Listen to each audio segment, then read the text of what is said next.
करना है, यस करना है यूपीएफआर एग्री स्टेक। तो आप सभी के सामने इसकी जो ऑफिशियल वेबसाइट है आ जाएगी। इसका जो लिंक है हमने वीडियो के डिस्क्रिप्शन में और पिन कमेंट के अंदर दे रखा है। यहाँ पर आप देखोगे कि यहाँ से हम अपनी जो फॉर्मर रजिस्ट्री है ऑनलाइन कर सकते हैं। आपको यहाँ पर फॉर्मर आईडी जो गवर्नमेंट की तरफ से बनाने के लिए कहा गया है, इस पोर्टल के जरिए आप खुद से ही क्रिएट कर सकते हैं। तो यहाँ पर हमें फॉर्मर की टैब पे क्लिक करना है। देन आप सभी के सामने लॉगिन करने का पेज आता है, जहाँ पर आपको मोबाइल नंबर या फिर यूजर नेम फिल करके आपको लॉगिन करना है।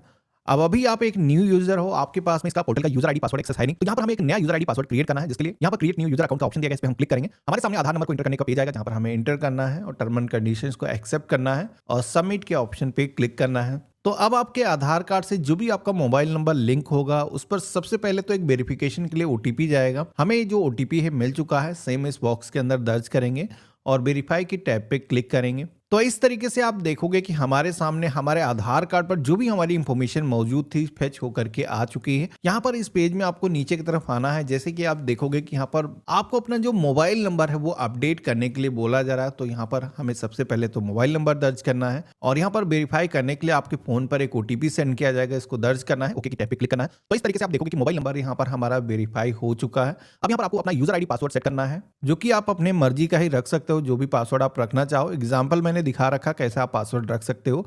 इसके बाद में क्रिएट अकाउंट के ऑप्शन पे क्लिक करना है।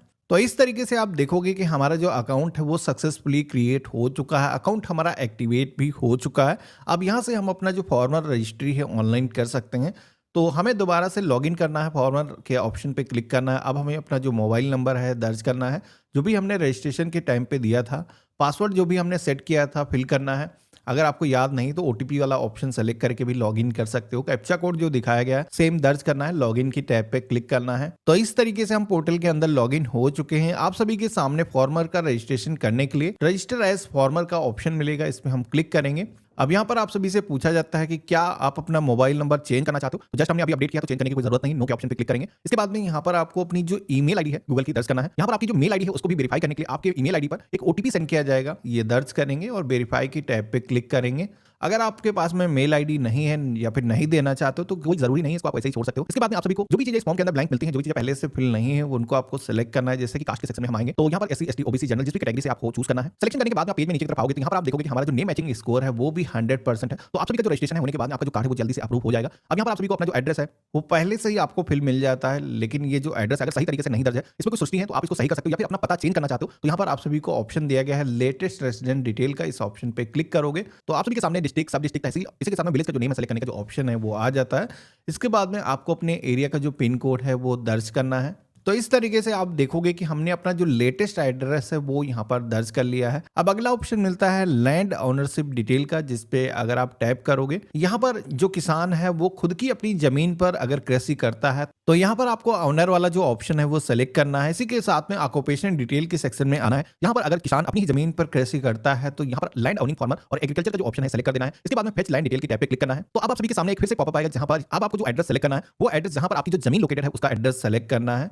अब हो सकता है आपका जो रेसिडेंस एड्रेस है, आपका जो घर है वो किसी दूसरे गांव में हो, तो इसके लिए सबसे पहले तो जिस गांव के अंदर आपकी जमीन मौजूद है यहाँ पर डिस्ट्रिक्ट चूज करना है, सब डिस्ट्रिक्ट यानी तहसील सेलेक्ट करना है। विलेज का जो नेम है यहाँ पर आपको सेलेक्ट करना है। इसके बाद में यहाँ पर आपको सर्वे नंबर दर्ज करने का ऑप्शन मिलेगा, जिसमें कि सर्वे नंबर आप सभी का जो गाटा संख्या होता है, जो खसरा संख्या होता है, वही यहाँ पर सर्वे नंबर बोला जाता है। तो आपको यहाँ पर दर्ज करना है और इसके बाद में सब सर्वे नंबर के अंदर अभी आपको कुछ भी दर्ज नहीं करना है, डायरेक्टली आपको सबमिट के ऑप्शन पे क्लिक करना है। तो यहाँ पर आप सभी के सामने एक नया बॉक्स आ जाएगा। अब आपको क्या करना है, यहाँ पर सब सर्वे नंबर के सेक्शन में आकर के फिर से आप सभी को अपना जो सर्वे नंबर है यानी कि गाटा संख्या है या खसरा संख्या है, इसी बॉक्स के अंदर दर्ज करना है। इसके बाद में सेलेक्ट ऑनर की डिटेल पे अगर आप क्लिक करोगे तो यहाँ पर आप देखोगे ये जो गाटा संख्या है जिस भी किसान का होगा यहाँ पर ऑटोमेटिक डिटेल पे होकर के आ जाती है। अब एक से ज्यादा किसानों के नाम यहाँ पर आपको हो सकते हैं। अगर आपकी जो जमीन है वो मुश्तरका खाता है, परिवार के सदस्यों में डिवाइड है, तो ऐसे में जितने भी परिवार के सदस्य होंगे उनके भी यहाँ पर नाम होते हैं। तो जितने भी गाटा संख्या इस किसान के हैं यहाँ पर कुछ इस तरीके से सेलेक्ट करना है। यहाँ पर आप देखोगे कि सब सर्वे नंबर ऑटोमेटिक यहाँ पर आ चुका है। अब एक लैंड की जो डिटेल्स हैं दर्ज करने के बाद में इसको आपको ऐड कर लेना है। इसी तरीके से जितनी भी आपकी जमीनें हैं यहाँ पर अगर एक साथ में फेच होकर के नहीं आते हैं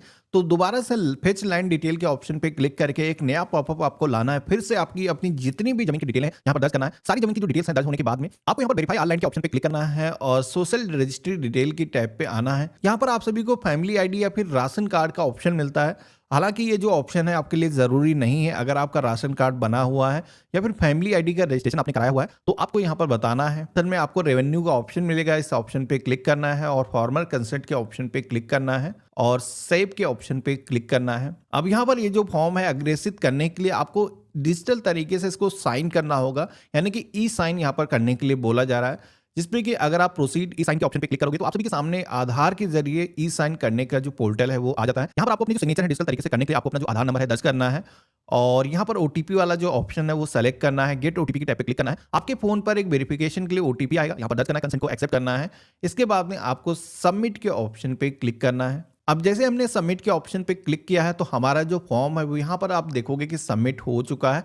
हमारे सामने किसान का जो रजिस्ट्रेशन नंबर है वो यहाँ पर जनरेट होकर के आ चुका है। अब यहाँ पर ये जो रजिस्ट्रेशन आईडी आपको मिली है, सबसे पहले तो आपको अपने पास में इसको नोट करके रख लेना है। डाउनलोड पीडीएफ की टैब पे अगर क्लिक करोगे तो यहाँ पर जो भी रजिस्ट्रेशन करते वक्त आपने डिटेल दर्ज किया, जो भी जमीन की डिटेल आपने फिल किया है, एक पूरा यहाँ पर फॉर्म पीडीएफ में आ जाता है। इसको आप अपने पास में सुरक्षित करके रख सकते हो। ये जो फॉर्मर का आपने रजिस्ट्रेशन किया है